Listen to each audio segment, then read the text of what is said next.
Hello dear students, welcome to chemistry की पाठशाला। Chemistry की पाठशाला में एक बार आप सबका फिर से स्वागत है। तो देखिए, आज हम क्या पढ़ने वाले हैं। आज हम पढ़ने वाले हैं क्लाइमेट। क्या पढ़ेंगे आज हम? Climate. What is a climate. देखिए, किसी भी प्लेस की क्लाइमेट क्या होती है, जो वहाँ का एवरेज वेदर पैटर्न होता है ना, एवरेज वेदर जो पैटर्न होता है किसी भी प्लेस का over a long period of time, over a long period of time, एक बड़े टाइम इंटरवल तक उसकी जो एवरेज वेदर पैटर्न है, दैट इज द क्लाइमेट। वहीं उस प्लेस की, वहीं उस रीजन की क्या होगी? क्लाइमेट होगी। तो हम देखते हैं ये क्या कहता है। आइए देखिए। The climate of a place can be defined as the average weather pattern of a place over a long period of time. Over a long period of time. Different places on the earth have different climates. देखिए, अर्थ की जो different places हैं वहाँ climate भी क्या है? Different different है। If the average temperature of a certain region, if the average temperature of a certain region is high throughout the year and it receives heavy rainfall well and it receives heavy rainfall well, then the climate of region is called hot and wet. देखिए क्या कह रहा है बेटा, ये कि कोई भी रीजन है वहाँ का टेम्परेचर वो ऑल ओवर दी ईयर क्या रहता है? मोस्टली ज़्यादा ही रहता है। और वहाँ रेनफॉल भी क्या होता है? हावी रेनफॉल आर देयर। तो उस क्लाइमेट को हम क्या कहेंगे? हॉट तो है बट वेट। वेट क्योंकि वहाँ बराबर क्या हो रही है? रेनफॉल हो रहा है। ठीक है। Factor affecting the climate, factor affecting the climate.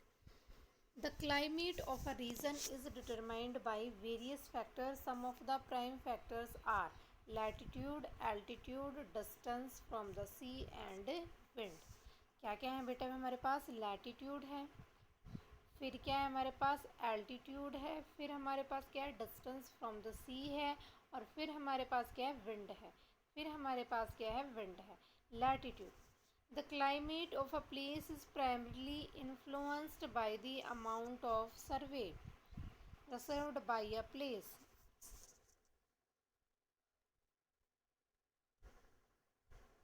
The climate of a place is primarily influenced by the amount of sun rays received by place.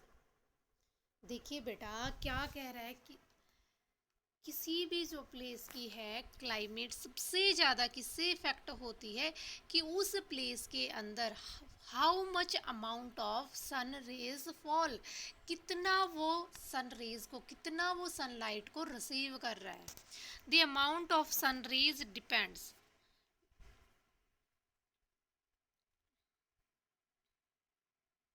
The amount of sun raise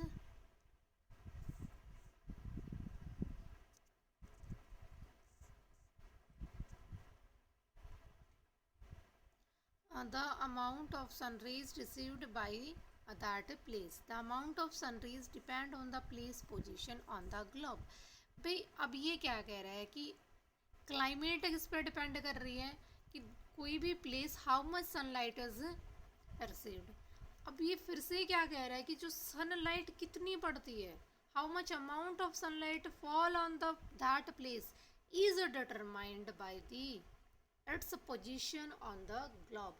globe के ऊपर वो कहाँ है, world जो है वो उसमें कौन सी पोजीशन पे कहाँ रिसाइड कर रहा है, hence it's latitude.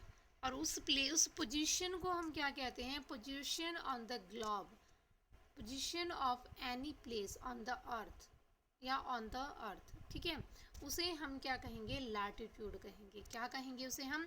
Latitude. We call that position as latitude. Places near the equator receive direct sunlight.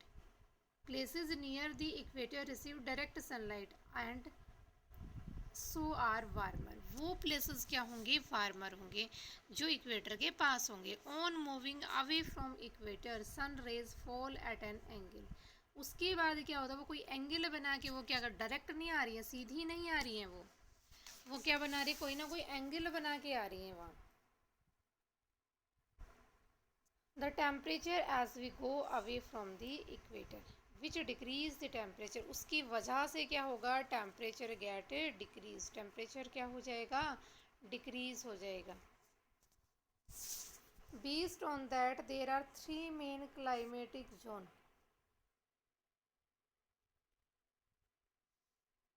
There are 3 main climatic zone on the earth. First हमारे पास क्या है, ट्रॉपिकल जोन। क्या है हमारे पास फर्स्ट, ट्रॉपिकल जोन। क्या है आपका tropical zone, it is also called torrid zone. Tropical zone को और हम क्या कह सकते हैं, torrid zone. It lie on both side of equator, equator के दोनों साइड कौन प्रेजेंट होता है, ट्रॉपिक जोन और torrid zone. And the region between the tropic of Cancer and tropic of Capricorn is the torrid zone. Torrid zone कौन सा है, tropic of Cancer और ट्रॉपिक ऑफ कैप्रिकॉर्न के बीच में जो लाई करता है। This region between maximum heat as sun ray fall directly on and near equator. ये रीज़न क्या है, ये रिसीव करता है मैक्सिमम हीट किसकी, सन रेज की, that will fall directly on the equator. Equator पे क्या होती है, वो डायरेक्टली फॉल होती है। नेक्स्ट हमारे पास क्या है, फेरिड जोन। फेरिड जोन, फेरगिट या frigid zone. The north and south polar region is called frigid zone, is called frigid zone. कौन सा जोन, नॉर्थ और साउथ पोलर रीजन जो हैं उन्हें हम क्या कहते हैं, frigid zone. These region respectively extremely slant sunrise throughout the year and we are cold, फिर वो क्या कह रहे हैं, हम कोल्ड होते हैं। नेक्स्ट है temperature zone. It lie between the tropical and frigid zone. Frigid zone और ट्रॉपिकल जोन के बीच में आता है हमारा template zone. This region receive slant rays but last than that of frigid zone. ये क्या कह रहा है, ये जो रीजन है it will received the sun rays, slant rays तिरछी आ रही है वो, हाँ ठीक है, but less than the frigid raise, फ्रिज्ड rays से क्या है, कम तिरछी है वो। Hence this region is called moderately cold, तो इसलिए ये जो रीजन है ये क्या होता है, मॉडरेटली कॉल्ड होता है। Is it clear. Latitude altitude के बारे में हम पढ़ेंगे नेक्स्ट क्लास में, ठीक है बेटा। तब तक स्वस्थ रहिए, व्यस्त रहिए, मस्त रहिए और घर रहिए। जय हिंद, जय भारत।